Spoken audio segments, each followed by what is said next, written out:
right, so today we have a very special guest who is one of the most adept, insightful, and knowledgeable human beings you will hear from. He was a fellow at New York Center for Astrobiology's Teachers Academy. He is one of the most skilled and talented storytellers and teachers you will find, teaching a variety of subjects from chemistry, physics, geology, quantum theory, and astronomy. And for those who don't know, Mr. Jonathan Heiles was not only a premier teacher at my old high school, Poughkeepsie Day School, he is also an amazing baker. So if you ever have the privilege of trying his muffins or banana bread, I highly recommend. But for this topic of this podcast, we're going to focus strictly on the stars that we see in the sky. Obviously, right now it is 2 p.m., so we can't see them in New York, but at night, we're going to talk about astronomy. So, Jonathan, my first question would be for you. What made you first have an interest in astronomy, and um, what got you into astronomy and having that passion and deep understanding for astronomy? There's a couple of things. I've often said that I'm privileged to be the son of an engineer and a librarian. So I really had technical and non-technical influences on my life. My mother was kind of an amateur naturalist. And I have a very seminal early memory of standing on the front steps of my childhood home as we were going in at night, and my mother putting the key into the lock, turning and looking up and pointing and saying, "Oh, there's Orion." And that etched the shape of the constellation Orion into my brain forever. And I often think of her when I'm seeing Orion in the sky. Always pleased to see Orion. I was particularly excited a couple of years ago. Betelgeuse, the brightest star in Orion, became the second brightest star in Orion, which is extraordinary to have a part of the night sky that you know so well suddenly look different. Only really experienced that once before when there was a comet, I wish I remembered which one, um, in the middle of the Big Dipper. So look up at something that you know really well and suddenly it's different. It was remarkable. But on the other side, my father was, I always say he was an engineer. He always corrected me because he didn't have the degree to be called that. Um, but he says that he was an electrician rather than an electrical engineer. But he worked on the Apollo program. Did the electronics for the lunar module that landed on the moon. So I grew up with watching the moon landings and him at work for that at 11 o'clock at night. And when the Apollo 13 had its issues, I didn't see him for like 3 or 4 days. He was working around the clock, trying to help figure out what went wrong. So that's that early connection, yeah.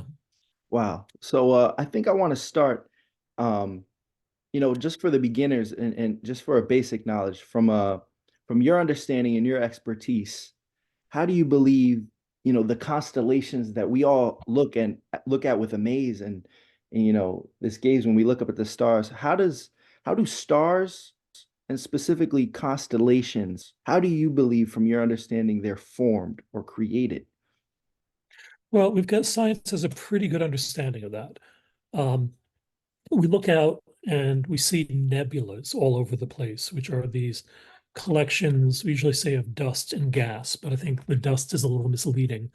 It's basically grains of dirt, fine grains of dirt, and helium and hydrogen are going to be the primary gases. So they're out there all over the place, and we sometimes see these huge, vast, I think tens to hundreds of light years across, clouds of similar composition that are called giant molecular clouds. And we're pretty confident that what happens is that a giant molecular cloud gets shocked in some way, probably a passing galaxy, causing it to compress in some places. And initially it's so spread out. Right, going back a step, every part of that cloud pulls gravitationally on every other part, but it's so spread out that it's going to take a huge amount of time. I would guess like half the lifetime or longer of the universe so far for that to pull in together to something at all remotely dense.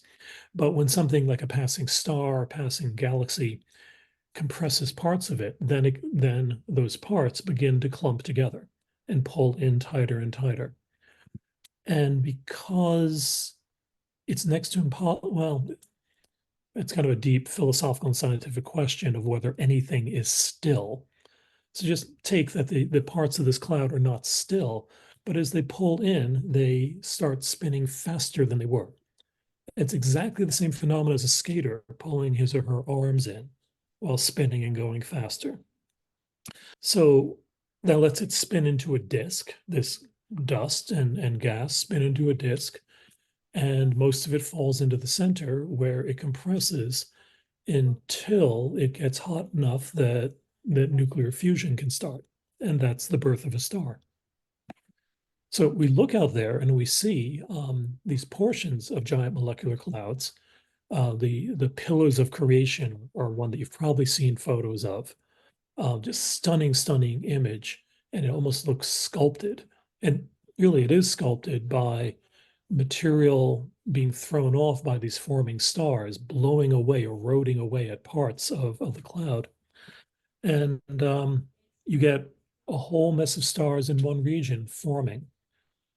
And that I think is one of the really cool parts of all this is that the sun, our sun, started that way. Our sun was part of a family of stars that because they're not all the same distance from the center of the galaxy, as we rotate, the others have rotated away from us. And we really don't know now who Right. the sister stars are. Wow. The constellations are just a constellation is, well, first, it's kind of an artificial thing. Astronomers have broken the whole sky up into, I think it's 122 constellations, so that nothing is not in a constellation, kind of like there's no piece of land in America that's not in a state. Um, or well, I guess the four corners, native lands might be. But the constellations are just, they stars that look to us like they're near each other. They're actually not all the same distance away. It's kind of cool to see a depiction of the Big Dipper and look at it, a depiction where you can rotate it and look at it from the side and see they're not all lying. It's not like star, star, star, star, but it's star, star, star, star. And that's always a remarkable thing for me when I look at a constellation to be aware of. Yeah, my mind is just, I have so many questions and it's just so fascinating. Um, Well, you let me just assert that yeah, I hear that fascination. I hear that this is kind of mind blowing, and a real joy of understanding science is that you get to see that all around you all the time. There's such kind of my secret agenda in teaching science is to enable my students to see interest and beauty in the world that they'd otherwise be overlooking.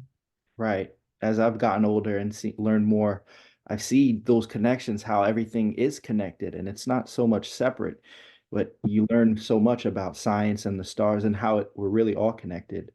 You mentioned pillars of creation. I'm not sure why that just rung in my mind. I don't know if I've seen, just hearing stories or ancient stories or civilizations saying, claiming whether this was a creation myth, beings coming from Orion or Orion's belt, or this fascination with Orion's belt, those three constellations that when you look up in the sky, Yeah. why do you believe, or do you believe there's something special or different, significant about specifically Orion's belt, those three stars, versus other stars, or is it just a coincidence that maybe that is, one of the most well known, is it fair to say, or talked about Yeah. constellation? Well, I find when I'm teaching to identify constellations, the method is you start with the constellation that you know, and pretty much everyone knows either Orion or the Big Dipper. So it's a familiar one. It's a very bright one, and it's a huge one. And it's one of the relatively few constellations that you can easily convince yourself looks like what it's supposed to be. The Big Dipper is really part of Ursa Major, the big bear. It doesn't look anything like a bear. It takes a real stretch of the imagination. But Orion looks kind of like a person, and with a belt and with a sword hanging from the belt. So usually seen as a hunter or a warrior. It's interesting that you say my association with Orion's belt is a Star Trek episode. Um, oh, it's not Mirror Mirror, but it's one of those where from the original series where they go back in time and Captain Kirk is talking to someone and saying that he comes from, he says, you see those three stars in Orion's belt, and he links to where he comes from to that. Wow. Still mythological. Yeah. Yeah, very interesting. Um, wow. Another thing about space, in general, you see the stars, but something that, um, I want to go to and talk about and ask you while we're on the podcast is, you hear about black holes. And Yeah. for my audience and those listening, uh, from your understanding, could you give a brief explanation of what we believe a black hole is and how they're formed and their relationship to the stars and astronomy and space? I appreciate you saying astronomy and not astrology. I notice I'm trying to, I hear so You much about made a conscious astrology, astronomy, but I'm being conscious and saying astronomy, and thank you for shedding light on the difference between the two. We could definitely talk about that later on in the podcast if effort. we have time. So black holes. Black holes are something that fascinates me about them is that we talked for so long as though they were real before we had really compelling, pretty direct evidence of it. Um, and that's because there's this. So Einstein came up with um, general relativity along with special relativity, and he was also largely responsible for doing experiments that led us to believe that atoms are something that are real, or at least valuable to think about. Um, and general relativity predicts that black holes could exist, which doesn't mean that they do. And so people worked out the mathematics, figured out how they would form, figured out the properties of them, and worked out that like if there is a black hole there, which is a huge mass that you cannot see because it does not give off any light. Everything we see right now, I'm looking at you on the screen, and light is coming from the screen to my eye. That's how I see it. You are seeing the light coming from the lamp beside me, bouncing off my face, illuminating here more than here, going into the camera, coming out of the screen. But that's why we see things, is that light go from it to us. Black holes don't release light. Um, but if something were orbiting a black hole, then we would see something moving through space and in a curved path where we couldn't see the center and moving off to the actually it's going to wobble a little bit, but one thing or two things orbit each other always. It's like the Earth orbits the sun and the sun orbits the Earth. It's just that the center of that orbit is deep inside the sun, and the center of the moon orbiting the Earth is deep inside the Earth.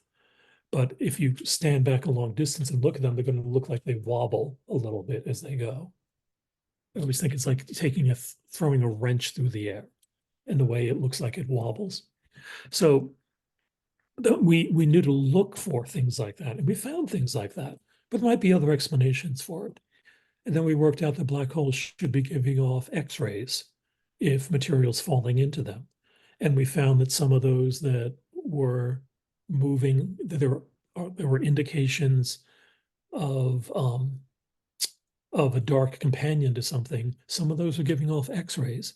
So we built a set of observations, and the only explanation we had was black holes or something we didn't know was going on.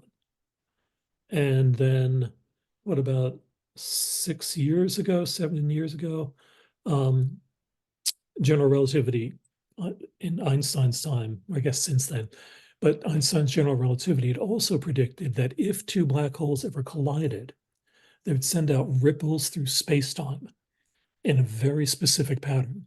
And I think it was 2019, we detected that for the first time with the LIGO project. And an amazing paper was written on it, about it, with 1,008 authors, one of whom was one of my former students, which is very pleasing to think maybe I set him on the road to that. No, Um, absolutely. so, so what a black hole is something that has such a huge gravitational source that it doesn't give off light. One way to think about that is that light doesn't move fast enough to break free of it. I think a more exciting way to think about it is that light is created when you have a charged particle, positive or negative charge, that is moving. And more specifically, when it's accelerating. It's like going back and forth as acceleration. That sends off electromagnetic waves. The faster it moves, the higher the frequency. If we're talking about visible light, the bluer the light. The slower it moves, the redder the light. And one of the other predictions of general relativity is that in a strong gravitation, in any gravitational field, time moves more slowly. That time does not move at the same rate everywhere in the universe. That's an idea from Newton, that it does move at the same rate, but time doesn't move at the same rate everywhere. And in a black hole, those particles, those chargings, are vibrating so slowly that the wavelengths are so stretched out that they become undetectable. Right? So the darkness of a black hole it's time dilation is that effect of time slowing. The darkness of a black hole comes from time dilation, And that which I and that think is a leads me to my next question. This is really like a two-part question, and I'm trying to see if there's a correlation between the two. I've heard before that everything that we see, even this table, this microphone, the only reason why I can't move my hand through the microphone is because we're all made of atoms and it's vibrating at a different frequency. I don't know if how true that is. And I've also heard before that if we removed all the empty space from all humans, you could fit all our atoms in the size of a sugar cube. I was wondering if you could give your insight onto that, and also tying it into the belief that um, we're all frequency vibrating at a different rate. um, all right. So your hand not passing through things. Actually, the description you gave was one given in the movie Buckaroo Banzai and Adventures Across the Eighth Dimension, which is a pretty engaging film. I think the best way to think why your hand doesn't go through the microphone is that your hand is made of atoms and the microphone is made of atoms. And our best understanding of atoms say that there's a positive core with electrons all around it. And electrons repel each other. So if one atom is here and one is here, as they get in closer, the electrons are going to repel each other. They're going to push back. And it's you're not able to push hard enough to push those electrons together. So your hand can't go through the microphone. And our brains interpret this as the microphone being solid and your hand being solid. And we develop this belief that two solid things can't go through each other. But a really good way to think about it is that the repulsion of the clouds of electrons around all of the atoms. Now, there are things that can push hard enough to do that. And that actually gets back to black holes. I think an excellent way to think about how a black hole forms is that a star is a huge mass. And so it has a huge gravity. The strength of gravity depends on two things, on the size of the mass and on how close you are to the mass. And so you have a star with this huge gravity, it's pulling in on itself, and that makes it hotter, which makes it increases pressure. And actually, no, I'm misstating something there. What I was going to say is that creates pressure that pushes back out. A better description is that it makes it hotter, that allows fusion to happen, which makes light, and that the light pressure actually pushes back out. That's much more the thought to be the mechanism in what pushes out on a star. So if the star stops producing light, all the stuff out here can collapse in. And if there's not enough gravity, it comes in and the atoms get close to each other, and there's that repulsion of the electrons, they push each other apart.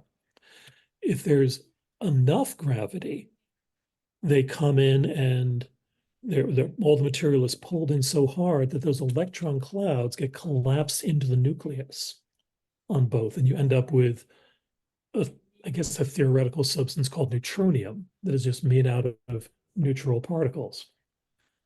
And then the neutrons push off from each other for some quantum reasons called neutron degeneracy pressure.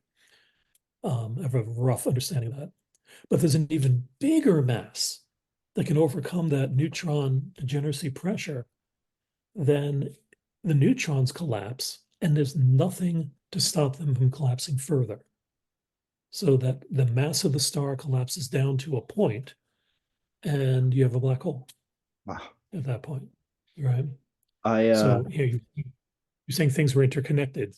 Those two questions are very interconnected. wow.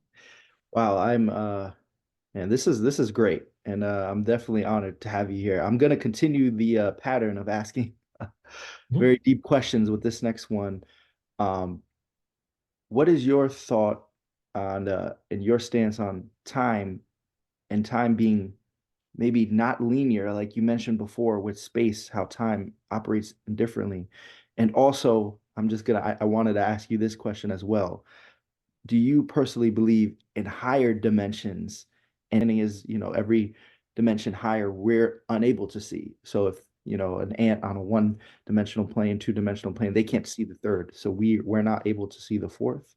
What is your understanding or thought on that? So just Um, I appreciate it.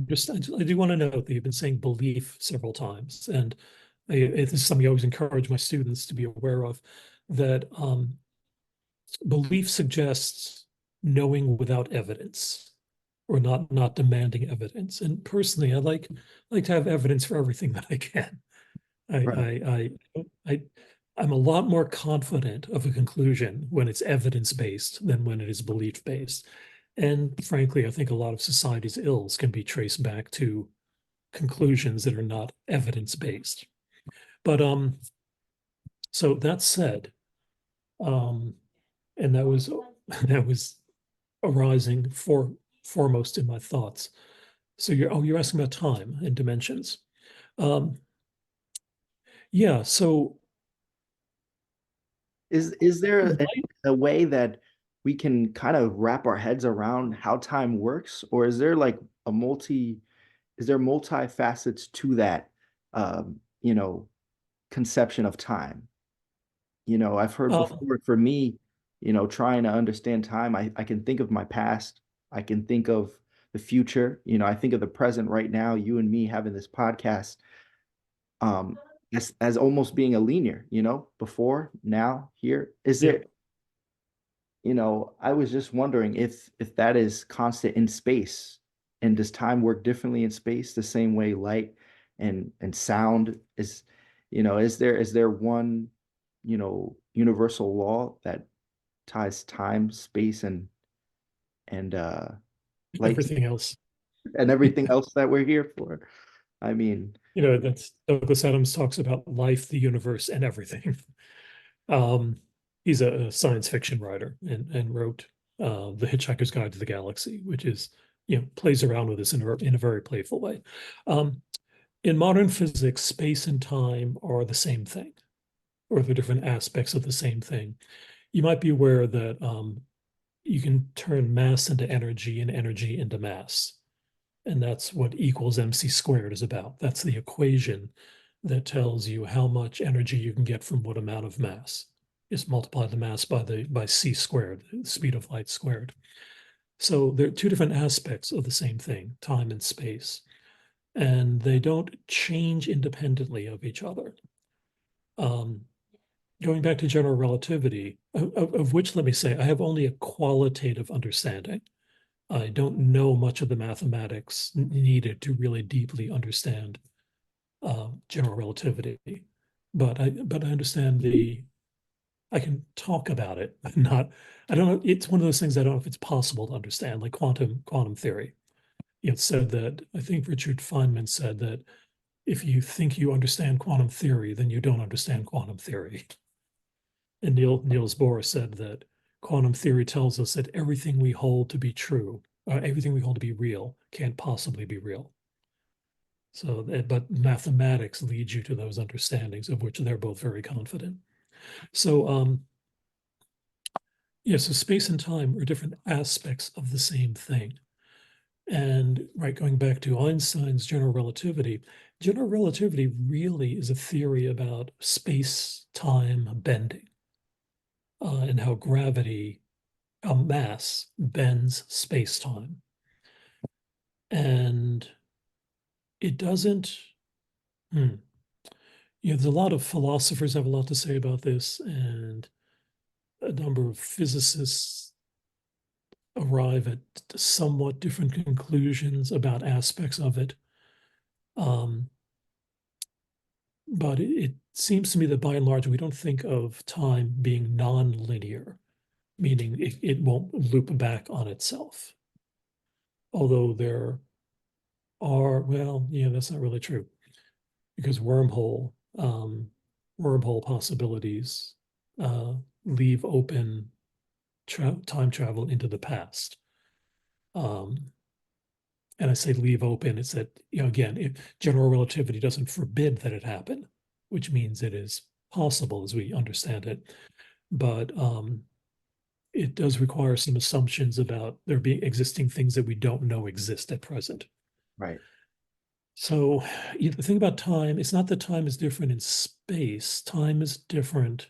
Time flows at a different rate, depending on how fast you're moving relative to something else, compared to something else, and also depending on how strong a gravitational field you're in.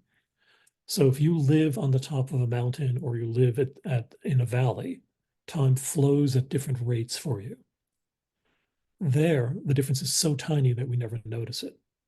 Right. But there's a classic experiment where they took two atomic clocks, which will measure time within like a billionth of a second, and they got them perfectly synchronized, or within a billionth of a second, put one on an airplane, and did a high-speed flight across the Atlantic, and then compared the two clocks, and they no longer agreed because the time on the one that had been moving went slower than the other one, and it was ahead. The difference was what Einstein would predict, what his theory predicted. So that's a real thing. This other cool phenomenon that all the time the Earth is getting hit by fast-moving protons and other particles from deep space, and they're called cosmic radiation. And when they hit molecules in the upper atmosphere, those molecules shatter, or atoms shatter, and the pieces go flying out, and they hit other things, go flying out, and you get this shower of particles that comes down. And we can look at that and see the particles are moving this fast. There are this many at the start, so we know how many there should be landing. And I'm sorry, because they decay radioactively, they break down as they're coming down. Um, and far more land than should, because they are moving so fast, their time is moving at something like 1/5 the rate of what it is of the clocks that are measuring this. So fewer of them break down, more of them reach the surface. There's a great like 1950s video about a 20-minute video of an experiment demonstrating this. Right. Um, yeah. Wow, it's very fascinating. I do have this question, coming full circle. You'd mentioned your father had worked on with the moon regarding Apollo. Apollo. Yep. and I have this. It's funny, ironic. I have this moon in my hand, just for this specific podcast. For viewers, Okay, obviously, you can look up, you see the moon, and we have some basic knowledge of the moon. Do you have any fun facts or any particular details on the moon that maybe some viewers might not know as far as its composition, its makeup, something that we see it's in the sky, we see it has different shapes based off of the light. right. Um, so yeah, what do you think about when you see the moon? Like what comes to your mind? A number of things. One is that the big dark shapes you see are the Maria, the seas, and not real oceans. But I think historically at one time it was thought that they were darker because they were filled with water. And what those are places where there were impacts on the surface of the moon, and it broke the crust of the moon down to a molten interior. And so lava flowed out and flowed across the bottom of that.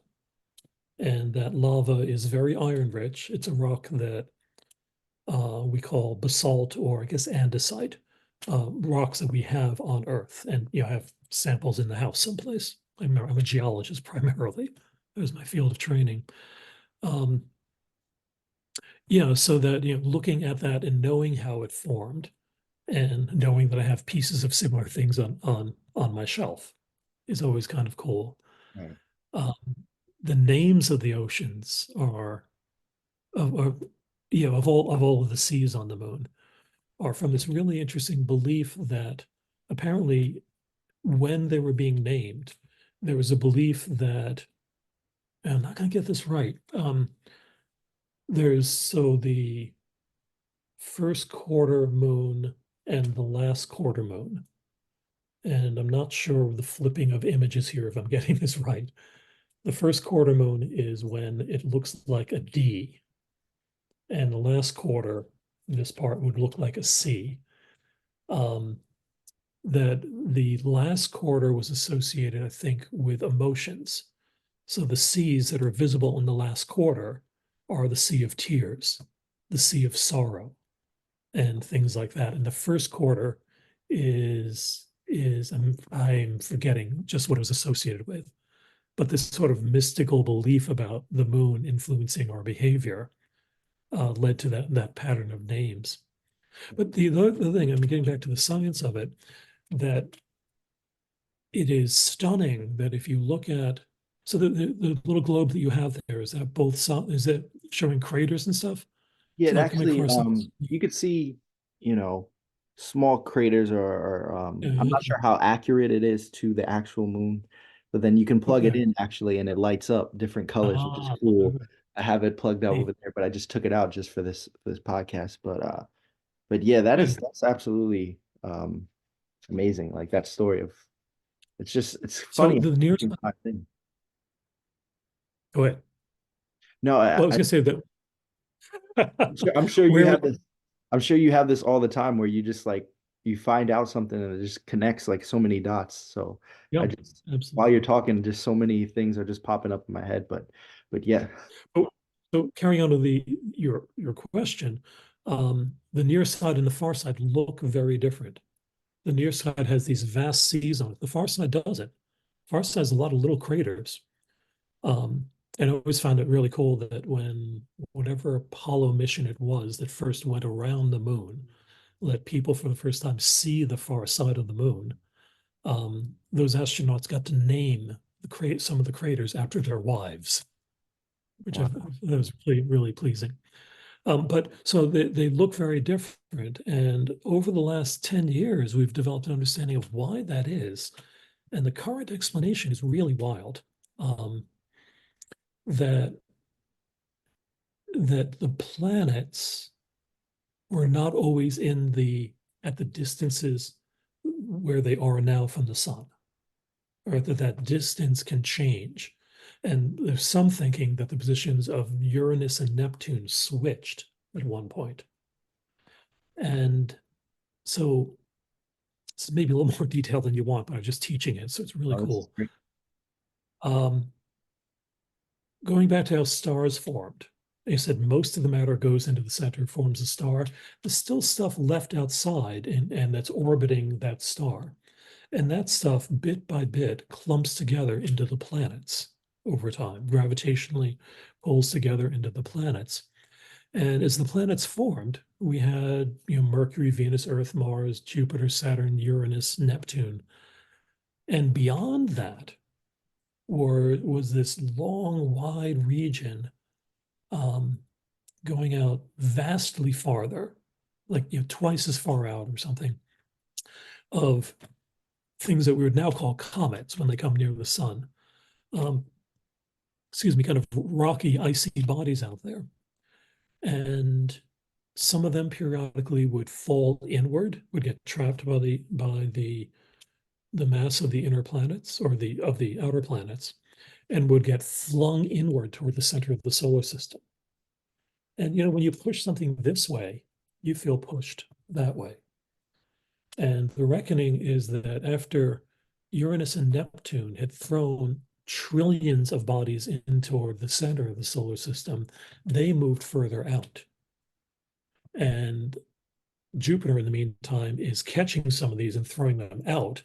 And Jupiter moves closer to the sun, just a little bit closer to the sun. And you get to the point where Jupiter and Saturn, yes, Jupiter and Saturn are orbiting such that every time Saturn goes around once, I just did that backwards and very badly. Every time Saturn goes around, Jupiter goes around once, Saturn goes around twice. So every other Jupiter orbit, they're lined up. The two biggest planets in the solar system are lined up and tugging on Neptune and Uranus and pulling them out of their round orbits into more elliptical orbits. And that sends them flying out into all those icy bodies out there. And so in a short period of time, a huge number of those things get thrown into the inner solar system. And they create the craters on the moon and on some of the bigger asteroids. And they would have on Earth too, but those have all worn away. Probably the craters that we see on Mercury now. Um, and all of this came about through, or something that really sparked it, was that as we start looking at other stars for planets, we found like 5,000 of them now. And the most common kind we find are called hot Jupiters because they're the size of Jupiter and they're orbiting really, really close to their stars. And the models that we used to have for how planets form didn't allow for that at all, could not explain that at all. So we started looking for ways to explain how something that should only form far from the star could get in close to the star. And this evolved from that. That led us to collect other evidence and put together these explanations about a lot of things within our solar system. This model is called the Nice model because it was developed by astronomers at an observatory in Nice, France, NICE. Um, yeah, so that's it's more of those connections. Looking at planets around other stars is teaching us about planets around our stars and our history, which teaches us about the history of the Earth, which is kind of a piece of information for survival in the long run. Wow. I would like to do you know, there's so much that I would love to talk about, and hopefully we could set up a future podcast in the future regarding. There's so much that you have to offer as far as geology, talking about astronomy. But I would like to hit you with some rapid fire questions. But before that, I do have two last questions, both relating to our current state, our planet and our solar system. One Mhm. is one is more of a question that I just it's maybe less serious than the other one, and I'll start with that one. We hear in the news like a month ago. I just wanted to get your stance.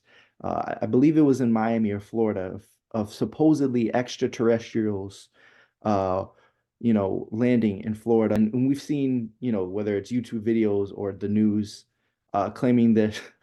Oh, I see Yeah. the cat. But I was seeing that claiming that there's visiting. and we've heard about it prior to that. What is your current belief regarding extraterrestrials? And are they a hoax? Is it real? What is? Do you have do you not really pay it any mind, or should we?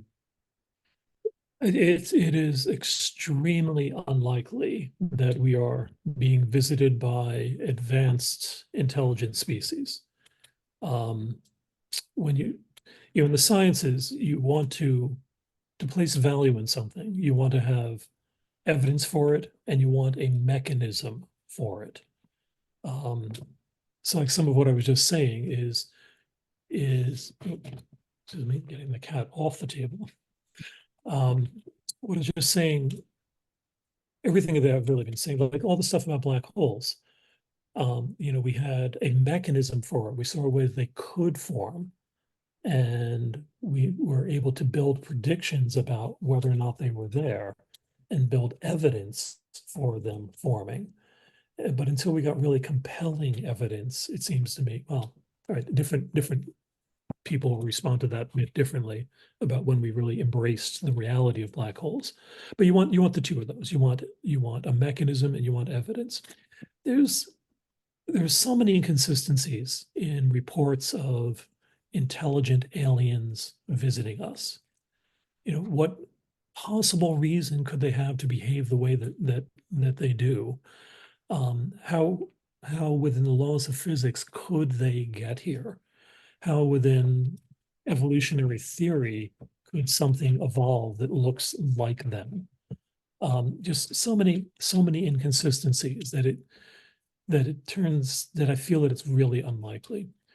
Um, the physicist Richard Feynman says that stories of UFOs are much more likely to be the result of the known irrational human behavior than unknown rational alien behavior. Um, and there's some really interesting science um, about having feelings that are associated with religious experience and what causes that. And I've read some interesting stuff about how many of the claims of UFO interactions fall under that it's more of a psychological phenomenon. And the total absence of really hard evidence. And we have these the AUP, the aerial unidentified phenomena photos that the Air Force, the military has released fairly recently. And you look at that and I don't know what it is, but that doesn't mean it's aliens. And it seems much more likely that it is Russian or Chinese technology that has exceeded what we are doing, or has exceeded what we have not has exceeded, but we have done it, and it's a military secret. It hasn't been released yet. Um, yeah, so no, I don't. That it is extremely unlikely, and I wouldn't mind being proved wrong in that. It's a very exciting prospect, but it Right, is extremely unlikely. right. And in the field of astrobiology, the more interesting question is is there single-celled life anywhere but on Earth? In most of the field of astrobiology is, it seems to me, is dedicated to finding places where life could exist. And some of it is looking for how we could tell through a telescope if there were life there. They're called biosignatures. So, for example, if you see an alien atmosphere with high levels of oxygen, um, I think the I think we know only one natural process other than life that produces oxygen. And oxygen is highly reactive. It won't stay in the atmosphere for long. So if you see someplace that is 10, 20% oxygen, there's something producing oxygen in an ongoing way. That would be amazing to discover. And we're getting closer and closer where we can figure that out. Absolutely. That's one thing that I really appreciate about not only your teaching, but just your mentality, just going back from high school until now. You're so well versed and knowledgeable in many aspects and different categories. But one thing that you're always you really preach is the evidence and going based off of the evidence, what we can know. Obviously, nowadays you hear so much, so it's really refreshing and it's great to hear that. So, wrapping up before, Trained, just I'm trained as a scientist. That's what right, that's what it's about. right. So one last question to wrap it up, before we do, a fun little rapid fire Okay. questions. Yeah. Wrapping up about astronomy. Yes. See, I corrected I got myself. I don't think I've Good. made a mistake this podcast. No, But I heard what can one L somewhere. right, we'll run it back and see. Maybe I'll edit it out. No. But what can astronomy tell us about the future state of our planet and solar system? Or you know, yeah. What can astronomy tell us about the future state of our planet and solar system? Um, Given our current understanding, we see that the sun will gradually get hotter. Yeah, we have an understanding of the life cycle of stars, um, and of the kind of star that the sun is. The sun will gradually get hotter, and Earth, as a result, will get hotter and hotter. And the most recent figures I've seen that are in about 500 million years, half a billion years, it'll be so hot that the oceans will boil away and life will become impossible at the surface. And maybe some things will survive, microbes that eat rock at depth, and those things exist deep in the earth might survive. But then the sun will continue to get hotter. And at some point, the sun is going to grow in size in an astronomically short period of time and swallow up Mercury and Venus. Um, and actually, an amazing image, I think, is that we have some evidence that when that has happened elsewhere, the planets continue to orbit inside the star. They're not like burnt to a crisp or something, but what remains of them is still in orbit, which is just a stunning image, I think. So, life on Earth is doomed in a half billion or so years. Um, and I always like to make the point that the only way things become, not the only way, primarily the way something becomes extinct is because it's living in a limited geographical area. And if we don't get off Earth, we will become extinct. Right? That seems really compelling to me. Um, so I'm an advocate for space exploration and developing habitats on other worlds when we can get to that. Yeah, so that's in one way that's what astronomy tells us, I guess, about the future of Earth. Climate science maybe tells us about more urgent threats with climate change that we see abundant evidence of. Wow. All right. So I'd like to end this podcast with a fun little rapid fire question. So I'm going to give a list of topics. It doesn't have to necessarily be affiliated with astronomy, but all right. Favorite item to bake? Ooh, you want rapid questions? Chocolate filled rolls. Wow. Favorite planet in the solar system or beyond that's not Earth? Hmm. I've just been teaching planetary astronomy, so they're all interesting right now. I think favorite and one that I'd like to know most about is not really a planet, but Arrokoth. It's out beyond Pluto. Got it.